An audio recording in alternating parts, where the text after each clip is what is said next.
দেখুন মানুষ হয়ে মানুষের কিভাবে ক্ষতি করে।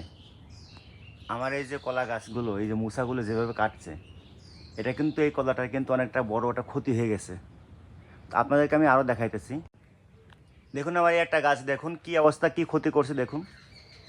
এই যে কলা গাছটা, এই যে কলা থেকে মুসাটা কাটছে দেখুন, এখানে কিন্তু আরও 2 ছড়ি কিন্তু কলা বের হইতো, কিন্তু সেটা কিন্তু হইতে দেয় নাই। সামান্য ছাগলের জন্য, ছাগলে খাওয়াবে সেজন্য কিন্তু এই মুসাটা কেটে নিয়ে গেছে। এমন কিন্তু আরও অনেক আছে, আপনাদেরকে দেখাইতেছি। দেখুন এই কলাটা কিন্তু, এই খানিতে কিন্তু আরও 1 থেকে 2 ছড়ি কিন্তু কলা বের হইতো। কোথা থেকে কাটছে দেখুন আমার কলার এই মুসাটা। তো এই যে এইরকম আসলে আরও অনেক ক্ষতি করে কিন্তু এই এলাকাতে, বিশেষ করে যারা ছাগল পালে, এই ছাগলের খাবার হিসেবে এই কলা গাছের এই মুসাগুলো কেটে নিয়ে যায়।